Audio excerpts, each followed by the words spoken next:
natin to display His power. It's just my turn. At ayun na nga, bumiyahe tayo from Isabela to Manila para to attend Faith in the Digital Age kasama ang mga content creator natin, mga Kristiyano. Siyempre inagahan natin dahil excited tayo at ayaw nating mahuli. Estimated na sa 100 plus ata kami. At masaya yung mga tao kasi meron kaming surprise guest, si Mr. Joros Gamboa. Guys, pakinggan nyo yung mga testimonies nila. If you're familiar po with my blog, She Rise for Jesus. So, nag-start po ako 2017.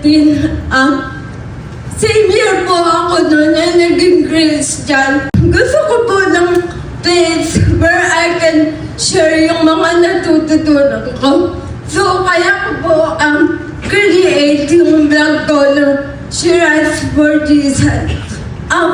Nung una po, parang gusto ko is anonymous lang sana, yung hindi makikita yung face ko. At pagka Valentine's Day, parang may mga emote yung mga tao na parang they feel alone. Share po ako ng testimony.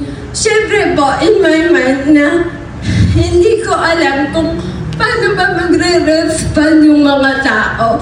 Kasi di ba parang ang vulnerable na i-share natin yung katulad ko po, dati insecurity ko talaga po yung disability ko. So parang that time, nung sinare ko siya, parang maraming nag-comment na may mga nakaka-relate na may disability rin sila or may insecurity sila. Tapos parang nakita ko at that moment na grabe, kayang gamitin ni Lord yung weakness natin to display His power. And ayan ba, parang nagulat rin ako sa mga comments na may mga magulang na may special needs yung anak or meron naman na parang they feel hopeless na kasi feeling nila di sila magagamit nila. So, na-realize ko na sharing our weakness can sometimes open an opportunity for us to really share what God can do in our weakness. So, na para mas makita ng tao yung power niya through me.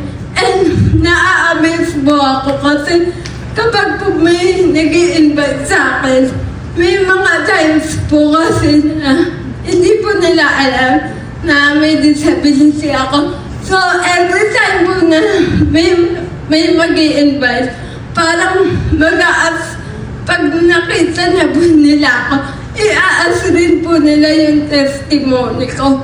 So ang galing kasi parang nakita ko siya na parang umaga yung term natin na clickbait.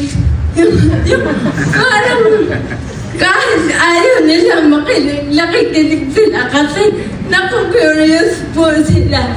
So ang galing kasi kung noon na sobra yung insecurity ko na ayoko siyang ipakita or to put out there. Pero ayun, parang ayun pa pala yung pinaka-way ni Lord para mas gamitin ako.